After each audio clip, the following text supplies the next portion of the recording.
नमस्कार। आकाशवाणी से प्रस्तुत है समाचार संध्या।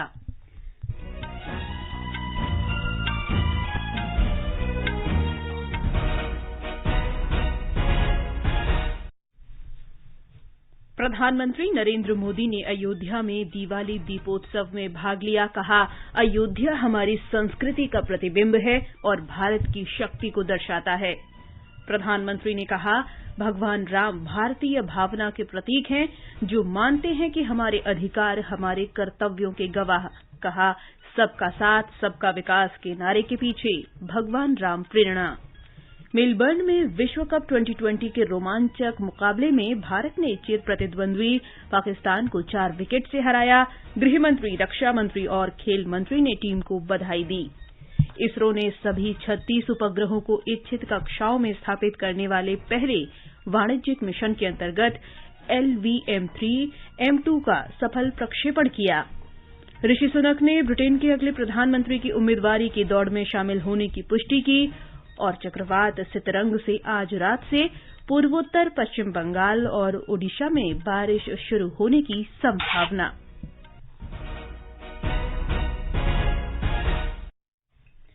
समाचार संध्या में मनीषा खन्ना के साथ मैं जागृति शर्मा। प्रधानमंत्री नरेंद्र मोदी ने लोगों का आह्वान किया है कि वे भगवान श्रीराम के आदर्शों से प्रेरणा लें। उत्तर प्रदेश के अयोध्या में राम कथा पार्क में लोगों को संबोधित करते हुए श्री मोदी ने कहा कि भगवान राम को मर्यादा पुरुषोत्तम कहा जाता है और मर्यादा हमें दूसरों का सम्मान करने और सम्मान प्राप्त करने की शिक्षा देती है। उन्होंने कहा कि ये सभी भारतीयों का दायित्व है कि वे भगवान राम के आदर्शों का पालन करें। अयोध्या भारत की महान सांस्कृतिक विरासत का प्रतिबिंब है। राम अयोध्या के राजकुमार थे, लेकिन आराध्य वो पूरे देश के हैं। उनकी प्रेरणा, उनकी तपस्या, उनका दिखाया मार्ग हर देशवासी के लिए है। भगवान राम के आदर्शों पर चलना हम सभी भारतीयों का कर्तव्य है। उनके आदर्शों को हमें निरंतर जीना है, जीवन में उतारना है और इस आदर्श पथ पर चलते हुए अयोध्यावासियों पर दोहरा दायित्व है। श्री मोदी ने कहा कि इस वर्ष दीपावली ऐसे समय में मनाई जा रही है जब देश की स्वतंत्रता के 75 वर्ष पूरे हुए हैं और देशवासी आजादी का अमृत महोत्सव मना रहे हैं। अयोध्या में जारी विकास परियोजनाओं पर प्रकाश डालते हुए प्रधानमंत्री ने कहा कि सरकार देश के समग्र विकास पर ध्यान केंद्रित कर रही है। आज अयोध्या के विकास के लिए हजारों करोड़ रुपए की नई योजनाएं शुरू की गई है। सड़कों का विकास हो रहा है, चौराहों और घाटों का सौंदर्यीकरण हो रहा है, नए इंफ्रास्ट्रक्चर बन रहे हैं, यानी अयोध्या का विकास नए आयाम छू रहा है। अयोध्या रेलवे स्टेशन के साथ साथ वर्ल्ड क्लास एयरपोर्ट का निर्माण भी किया जाएगा, यानी कनेक्टिविटी और अंतर्राष्ट्रीय पर्यटन का लाभ इस पूरे क्षेत्र को मिलेगा। अयोध्या के विकास के साथ साथ रामायण सर्किट के विकास पर भी काम चल रहा है। श्री नरेंद्र मोदी ने कहा कि हमने भारत के तीर्थों के विकास की सोच को भी लक्ष्य बनाया है। बीते 8 वर्षों में देश ने हिंद भावना की इन बेड़ियों को तोड़ा है। हमने भारत के तीर्थों के विकास की एक समग्र सोच को सामने रखा है। हमने राम मंदिर और काशी विश्वनाथ धाम से लेकर केदारनाथ और महाकाल महालोक तक घनघोर उपेक्षा के शिकार हमारी आस्था के स्थानों के गौरव को पुनर्जीवित किया है। एक समग्र प्रयास कैसे समग्र विकास का जरिया बन जाता है, आज देश इसका साक्षी है। श्री मोदी ने कहा कि हमने भगवान श्री राम के कर्तव्य बल से शिक्षा प्राप्त की है और उनके शासन का सम्मान करते हुए कर्तव्य पथ का निर्माण किया है। उन्होंने कहा कि उनके शासन के आदर्श वाक्य सबका साथ सबका विकास के पीछे भगवान राम की प्रेरणा है।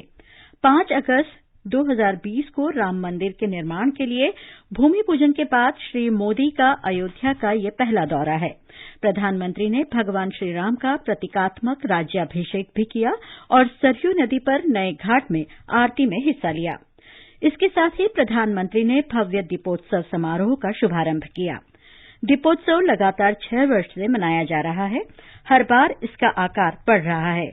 हमारे संवाददाता ने खबर दी है कि अयोध्या शहर को दीपों से सजाया गया है। हजारों की तादाद में राम भक्त, आम लोग और गणमान्य अतिथि राम की पैड़ी के पास मौजूद हैं, जहां लाखों दीयों की रोशनी जगमग हो रही है। सरयू किनारे के 2 दर्जन से अधिक घाटों पर भी इसी तरीके की रोशनी की गई है। इसके अलावा पूरे अयोध्या शहर के गलियों, चौराहों और मंदिरों में भी दिए जलाए गए हैं। अयोध्या प्रशासन और उत्तर प्रदेश के पर्यटन विभाग ने 22,000 से ज्यादा स्वयंसेवकों को दिए जलाने के लिए तैनात किया था। इससे पहले दोपहर में राम कथा यात्रा साकेत महाविद्यालय से रवाना किया गया और रामायण के प्रसंगों पर आधारित विभिन्न झांकियां दोपहर बाद राम कथा पार्क पहुंची, जहां पर परंपरागत तरीके से राम, लक्ष्मण और सीता की आरती उतारी गई। दीपोत्सव के दौरान विभिन्न राज्यों के विभिन्न नृत्य रूपों के साथ 5 एनिमेटेड झांकियां और 11 रामलीला झांकियां भी प्रदर्शित की गई। प्रधानमंत्री ने भव्य म्यूजियम, लेजर शो के साथ साथ सरयू नदी के तट पर राम की पैड़ी में 3D holographic projection mapping show भी देखा। दिलीप शुक्ल, आकाशवाणी समाचार, अयोध्या। इससे पहले प्रधानमंत्री ने राम जन्मभूमि पर भगवान श्री राम की पूजा अर्चना की। प्रधानमंत्री अस्थायी राम मंदिर गए और रामलला की पूजा की। उन्होंने मिट्टी का दिया जलाया और आरती की। प्रधानमंत्री को भव्य राम मंदिर के निर्माण कार्य की प्रगति से भी अवगत कराया गया। उत्तर प्रदेश के राज्यपाल आनंदीबेन पटेल और मुख्यमंत्री योगी आदित्यनाथ ने हेलीपैड पर प्रधानमंत्री की आगवानी की। दिल्ली सरकार ने प्रदूषण मुक्त दिवाली पर्व को बढ़ावा देने के लिए कल दिया जलाओ पटाखे नहीं अभियान शुरू किया। इसका उद्देश्य पटाखे जलाने से वायु प्रदूषण से होने वाली स्वास्थ्य समस्याओं से लोगों को बचाना और दिए जलाकर दीपावली पर्व मनाने के लिए प्रोत्साहित करना है। वायु प्रदूषण रोकने के लिए राष्ट्रीय राजधानी में अगले वर्ष 1 जनवरी तक सभी प्रकार के पटाखों के भंडारण, बिक्री और उपयोग पर पहले ही प्रतिबंध लगा दिया गया है। आदेश के उल्लंघन पर 5,000 रुपये जुर्माना और 3 वर्ष की सजा होगी। आदेश में पटाखे चलाने वालों पर 200 रुपये जुर्माना और 6 महीने की सजा का भी प्रावधान है। दिल्ली सरकार ने पटाखों पर प्रतिबंध लगाने के लिए पुलिस की 210 और राजस्व विभाग की 165 टीमों सहित 408 टीमों का गठन किया है। दिल्ली मेट्रो की सभी लाइनों के टर्मिनल स्टेशनों से आखिरी सेवा कल रात 10 बजे उपलब्ध होगी। मेट्रो सेवाएं दिन में सामान्य रूप से चलेंगी। राष्ट्रपति द्रौपदी मुर्मू ने दिवाली की पूर्व संध्या पर राष्ट्र को बधाई दी है। अपने संदेश में सुश्री मुर्मू ने कहा कि दिवाली खुशियों का त्यौहार है। राष्ट्रपति ने आशा व्यक्त की कि लोगों के दिलों में बेसहारों को मदद करने की भावना जागृत होगी। उपराष्ट्रपति जगदीप धनखड़ ने भी राष्ट्र को दिवाली की पूर्व संध्या पर बधाई दी है। उन्होंने कहा कि दीपावली राम राज्य के उदय, सुशासन और आदर्श का प्रतीक है। ये समाचार हमारी वेबसाइट newsonair.com/hindi और हमारे mobile app news on AIR पर भी उपलब्ध हैं। न्यू इंडिया समाचार, नए भारत का संकल्प, सबका साथ, सबका विकास, सबका विश्वास और सबका प्रयास। समाज में गरीब और कमजोर तबकों के लिए सरकार की चल रही कल्याणकारी योजनाओं और कार्यक्रमों से जुड़ी जानकारी पाएं। सरकार के इन कदमों के बारे में जानें और लाभ उठाएं। आकाशवाणी पर अब सुनिए जन कल्याण के सरोकार दोपहर 3 बजे से हर शनिवार। सुनिए न्यू इंडिया समाचार आकाशवाणी के साथ।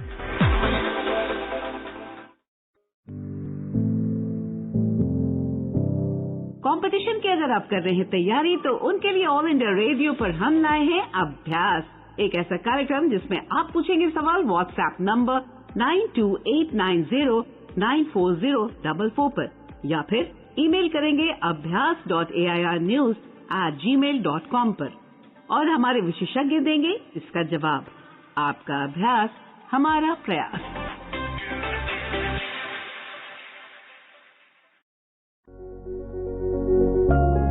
क्या आप वरिष्ठ नागरिक हैं? क्या आपके मन में सेहत, आर्थिक, सामाजिक या भावनात्मक मुद्दों से जुड़ा कोई सवाल है? आकाशवाणी आपके लिए लेकर आया है कार्यक्रम एक कदम और बुजुर्गों के लिए, हर रविवार रात 9:30 बजे FM गोल्ड पर। आप अपने सवाल हमें व्हाट्सएप नंबर 9289094044 पर भेज सकते हैं या इस पते पर ईमेल कर सकते हैं, एक कदम और AIRnews@gmail.com। समाचार संध्या में आपका फिर स्वागत है। मेलबर्न में 2020 विश्व कप क्रिकेट प्रतियोगिता के एक रोमांचक मैच में भारत ने पाकिस्तान को 4 विकेट से हरा दिया है। एक रिपोर्ट। एमसीजी स्टेडियम में 1 लाख और पूरी दुनिया में टीवी और डिजिटल प्लेटफॉर्म्स पर करीब 25 करोड़ दर्शकों की मौजूदगी में हुए 2020 विश्व कप के एक बेहद रोमांचक मैच में भारत ने पाकिस्तान को 4 विकेट से हरा दिया है। भारत ने टॉस जीतकर पहले गेंदबाजी करने का फैसला किया। पाकिस्तान ने 8 विकेट पर 159 रन बनाए। भारत की ओर से अर्शदीप सिंह और हार्दिक पांड्या ने 3-3 विकेट लिए। जीत के लिए 160 रन के लक्ष्य का पीछा करते हुए भारत ने 6 विकेट पर 160 रन बनाकर मैच जीत लिया। भारत की ओर से विराट कोहली ने शानदार पारी खेली और 53 गेंद में 82 रन बनाए। उन्हें प्लेयर ऑफ द मैच चुना गया। Player of the match, tell us. Well, it's a surreal atmosphere. I honestly have no words. I have no idea how that happened. Hardik kept telling me, just believe we can do it, stay till the end. Honestly, I'm lost for words. Hardik Pandya ने 37 गेंद में 40 run बनाए। भारत की इस रोमांचक जीत से पूरे देश में क्रिकेट प्रेमियों में जबरदस्त उत्साह है। Siddharth Singh, sports desk.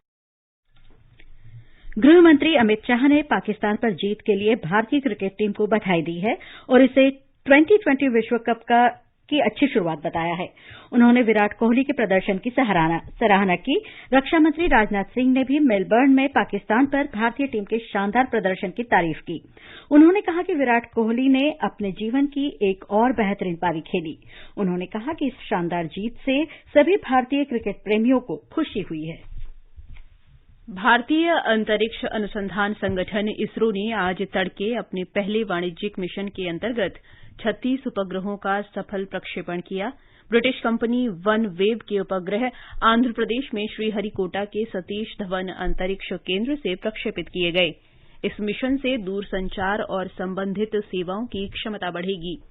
प्रधानमंत्री ने उपग्रहों के सफल प्रक्षेपण पर इसरो को बधाई दी है। उन्होंने ट्वीट में कहा है कि ये आत्मनिर्भरता का एक और उदाहरण है। उन्होंने कहा कि इससे वैश्विक वाणिज्यिक प्रक्षेपण सेवा बाजार में देश की प्रतिस्पर्धात्मक क्षमता बढ़ेगी। भारतीय अंतरिक्ष अनुसंधान संगठन इसरो के चंद्रयान 3 का प्रक्षेपण अगले वर्ष जून में होने की संभावना है। इसरो प्रमुख डॉक्टर एस सोमनाथ ने इसरो द्वारा 36 संचार उपग्रह प्रक्षेपित किए जाने के बाद संवाददाताओं से बातचीत में कहा कि चंद्रयान 3 लगभग तैयार है और इसका परीक्षण भी लगभग पूरा हो चुका है। डॉक्टर सोमनाथ ने बताया कि प्रक्षेपण के लिए 2 स्लॉट उपलब्ध हैं, पहला फरवरी में और दूसरा जून में। उन्होंने कहा कि इसरो जून 2023 में चंद्रयान 3 प्रक्षेपित करने को प्राथमिकता देगा। We have accomplished the orbit very accurately. Now the rocket is in its intended orbit. 16 satellites out of the 36, 1 spacecraft have been already injected. And congratulations to the entire launch vehicle team for grabbing that opportunity and making it ready today for this historic mission. आगे बढ़ने से पहले मुख्य समाचारों पर एक नजर। प्रधानमंत्री नरेंद्र मोदी ने अयोध्या में दिवाली दीपोत्सव में भाग लिया। कहा, अयोध्या हमारी संस्कृति का प्रतिबिंब है और भारत की ताकत को दर्शाता है। प्रधानमंत्री ने कहा, भगवान राम भारतीय भावना के प्रतीक हैं जो मानते हैं कि हमारे अधिकार हमारे कर्तव्यों के प्रमाण। कहा, सबका साथ सबका विकास के नारे के पीछे भगवान राम प्रेरणा। मेलबर्न में विश्व कप 2020 के रोमांचक मुकाबले में भारत ने चिर प्रतिद्वंद्वी पाकिस्तान को 4 विकेट से हराया। गृहमंत्री, रक्षा मंत्री और खेल मंत्री ने टीम को बधाई दी। इसरो ने 36 उपग्रह वांछित कक्षाओं में स्थापित करने वाले पहले वाणिज्यिक मिशन के अंतर्गत LVM-3M2 का सफल प्रक्षेपण किया। ऋषि सुनक ने ब्रिटेन के अगले प्रधानमंत्री की उम्मीदवारी की दौड़ में शामिल होने की पुष्टि की। और चक्रवात सितरंग से आज रात से पूर्वोत्तर पश्चिम बंगाल और ओडिशा में बारिश शुरू होने की संभावना। मैं भारत हूं, देखिए मेरी ओर, पहचानिए मुझे। We're one of the most mega diverse countries on this planet. हमारी शादियां, हमारे फैशन स्टेटमेंट सारे इंस्पायर्ड हैं हमारे सिनेमा से। 75 साल का नौजवान Bharat. What we are really going to see India become is a powerhouse. India 2.0. The Journey of India 14 अक्टूबर से प्रत्येक शुक्रवार शाम 7 बजे हिंदी में और रात 10 बजे अंग्रेजी में DD नेशनल पर। गृह मंत्रालय ने कानूनों के उल्लंघन के लिए राजीव गांधी फाउंडेशन और राजीव गांधी चैरिटेबल ट्रस्ट के लाइसेंस रद्द कर दिए हैं। इन्हें विदेशी अंशदान विनियमन अधिनियम के अंतर्गत रद्द किया गया है। इन दोनों गैर सरकारी संगठनों की प्रमुख कांग्रेस की पूर्व अध्यक्ष सोनिया गांधी हैं। सरकारी सूत्रों ने बताया है कि इन संगठनों की जांच के बाद इनके लाइसेंस रद्द किए गए हैं। गृह मंत्रालय ने इनमें हुई कुछ अनियमितताओं की जांच के लिए 2020 में अंतर मंत्रालयी समिति बनाई थी। इस समिति में गृह तथा वित्त मंत्रालय और केंद्रीय अन्वेषण ब्यूरो के अधिकारी शामिल किए गए थे। समिति को इस बारे में जांच करने का काम सौंपा गया था कि गांधी परिवार और कांग्रेस के अन्य नेताओं द्वारा संचालित इन न्यासों में आयकर रिटर्न भरने में कोई गड़बड़ी तो नहीं की गई या विदेशों से प्राप्त धन का दुरुपयोग और धन शोधन तो नहीं किया गया। भारतीय जनता पार्टी ने गृह मंत्रालय के इस निर्णय का स्वागत किया है। पार्टी प्रवक्ता संबित पात्रा ने नई दिल्ली में संवाददाताओं से बातचीत में कहा कि ये दोनों गैर सरकारी संगठन गांधी परिवार से जुड़े हैं। 2020 में किस प्रकार एमएचए ने एक इंटर मिनिस्ट्रियल कमेटी की भी गठन किया था जुलाई 2020 में, जिसमें ईडी के अफसर, सीबीआई के अफसर मुख्यतः मनी लॉन्ड्रिंग का केस इनकम टैक्स एक्ट और एफसीआरए के अंतर्गत ये जो गांधी परिवार का एनजीओ है उसके विषय में छानबीन कर रहे थे। आज जब ये खबर आई है कि एफसीआरए के अंतर्गत लाइसेंस रद्द किया गया है गांधी परिवार के इस एनजीओ का, भारतीय जनता पार्टी और देश की जनता इसका स्वागत करती है। ये समाचार आकाशवाणी से प्रसारित किए जा रहे हैं। ताजा समाचार जानने के लिए आप हमारे Twitter handle @AIR News Hindi को फॉलो कर सकते हैं। जब जुड़े लोग से लोग वोट से वोट बने तब लोकतंत्र का सिस्टम जब जुड़े लोग से लोग वोट से वोट बने तब लोकतंत्र का सिस्टम मतदाता जुड़ते जाए बने तब ऐसा नया कनेक्शन मतदाता जुड़ते जाए बने तब ऐसा नया कनेक्शन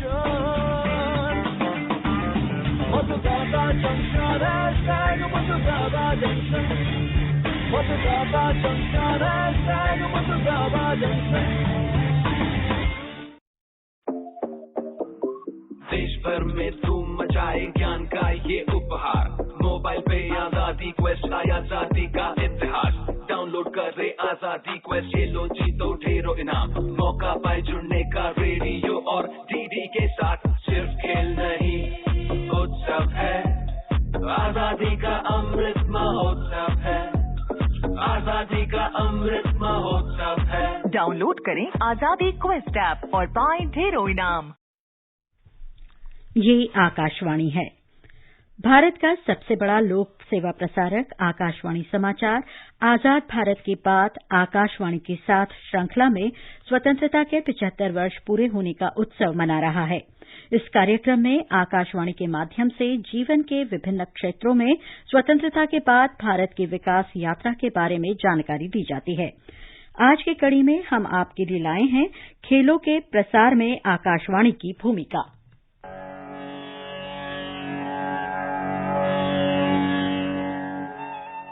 आकाशवाणी ने अपनी लाइव कमेंट्री के माध्यम से देश भर में खेलों के प्रचार प्रसार में अहम भूमिका निभाई है, चाहे वो क्रिकेट हो, फुटबॉल हो या हॉकी के बारे में हो। आकाशवाणी देश के हर कोने में अपने श्रोताओं के लिए खेलों के उत्साह को लेकर हर छोटे बड़े टूर्नामेंट का प्रसारण करता रहा है। जब टीवी नहीं था, इंटरनेट नहीं था, तो श्रोताओं को रेडियो कमेंट्री के माध्यम से ही तमाम खेलों की जानकारी मिलती थी। खेल प्रेमियों ने रेडियो कमेंट्रेटरों के शब्दों से ही अपने पसंदीदा खेल के शब्दकोश को विस्तारित किया। भारत में रेडियो क्रिकेट कमेंट्री 1940 में शुरू हुई, जब आकाशवाणी बॉम्बे ने अर्देशीर फुरदौसी सोहराबजी बॉबी तल्यार खान को आमंत्रित किया, जिन्हें अखबारों में अपने कॉलम के लिए जाना जाता है। But to lower these feats came along Vijay Hazare, who at Adelaide in 1948 recorded 100 in each innings of a test. Akashvani ने बेरी सर्वाधिकारी, कलकत्ता के पियरसेन सुरिता,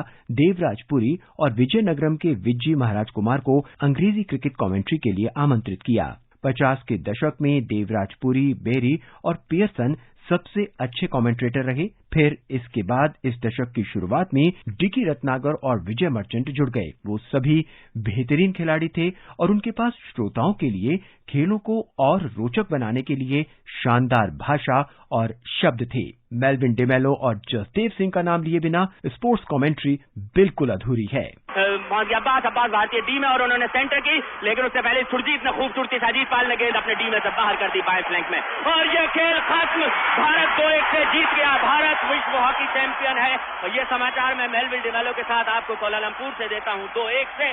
50 के दशक के उत्तरार्ध में हिंदी क्रिकेट कमेंट्री का उदय हुआ, जिसने क्रिकेट को भारत के दूरस्थ इलाकों तक पहुंचाया। 60 और 70 के दशक के अंत में रवि चतुर्वेदी और जोगाराव लोकप्रिय कमेंट्रेटर बन गए। इन कमेंट्रेटरों के बाद 80 और 90 के दशक में मनीष देव, सुशील दोषी, स्कंद गुप्त और एम मंजुल भी स्पोर्ट्स कमेंट्री से जुड़ गए। 70 और 80 के दशक में अनंत सीतलवाड़, सुरेश सरैया और राज सिंह डूंगरपुर जैसे कमेंट्रेटर सुनने में आए। आकाशवाणी समाचार अपने कार्यक्रम स्पोर्ट्स स्कैन के माध्यम से श्रोताओं के लिए दिन भर की खेल खबरें लाता है, जो हर दिन शाम 7:20 पर प्रसारित होते हैं।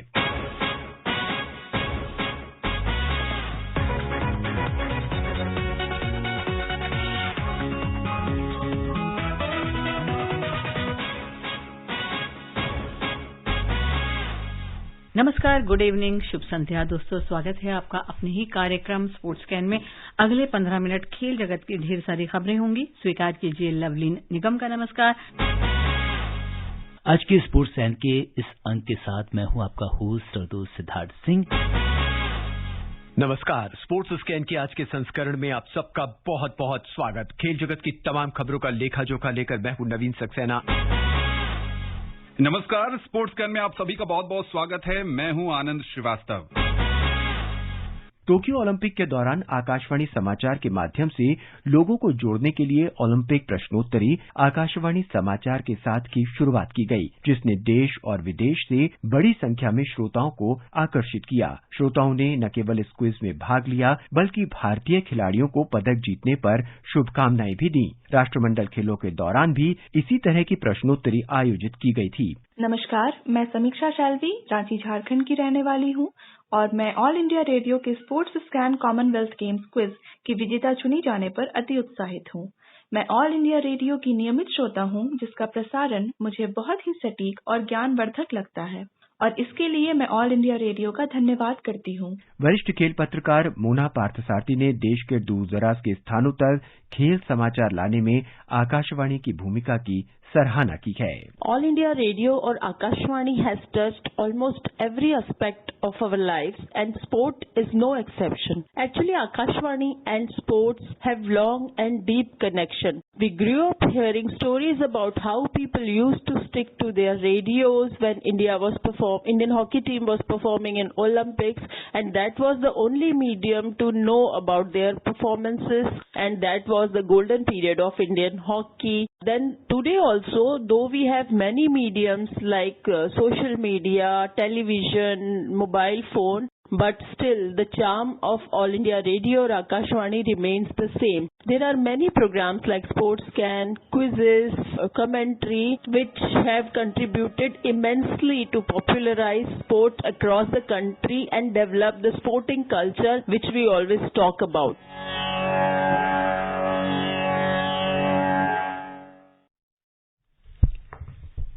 आजाद भारत की बात आकाशवाणी के साथ Twitter @AIR news alerts, YouTube channel news on AIR official, news on AIR app, Facebook और इंस्टाग्राम पर भी सुना जा सकता है। युवा कार्यक्रम और खेल मंत्री अनुराग सिंह ठाकुर ने दीपावली की पूर्व संध्या पर कहा है कि भारतीय क्रिकेट टीम की जीत राष्ट्र के लिए एक उपहार है और प्रत्येक घर जीत के दिए से जगमग है। उन्होंने विराट कोहली के प्रदर्शन की सराहना की है।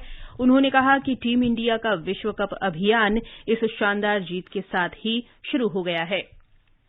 7वां आयुर्वेद दिवस आज विश्व भर में मनाया जा रहा है। देश की प्राचीनतम और स्थापित औषध प्रणाली को बढ़ावा देने के लिए वर्ष 2016 में धन्वंतरी जयंती आयुर्वेद दिवस के रूप में मनाई जा रही है।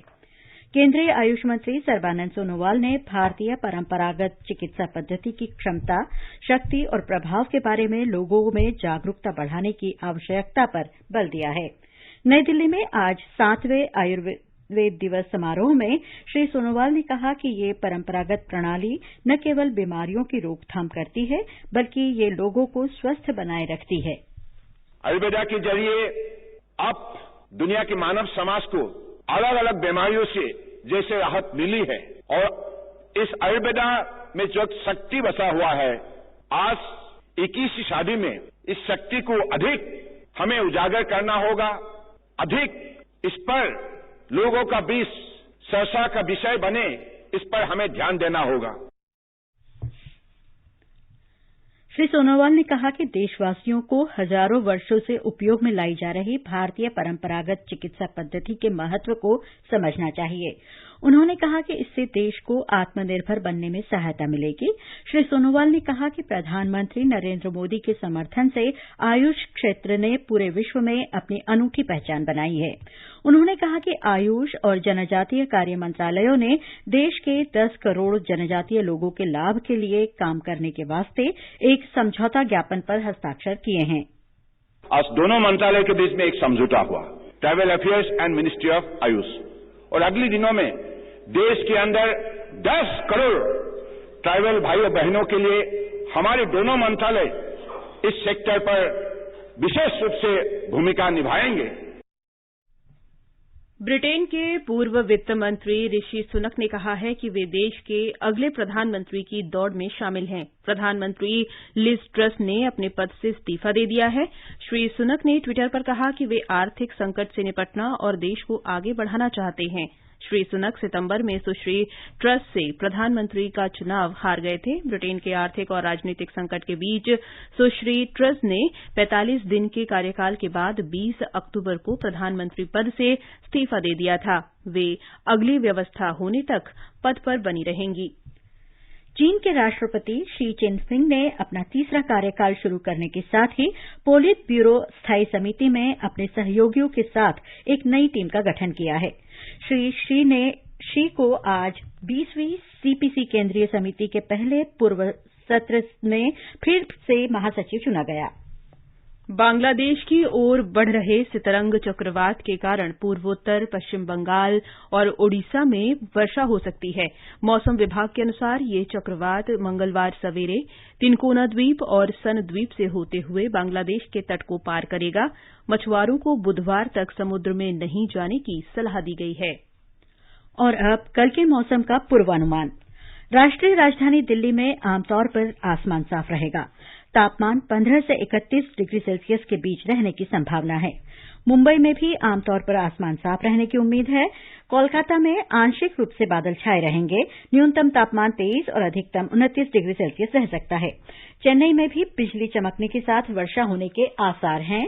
श्रीनगर, जम्मू, मुजफ्फराबाद और लेह में आसमान साफ रहेगा, जबकि गिलगित में आंशिक रूप से बादल छाए रहने के आसार हैं।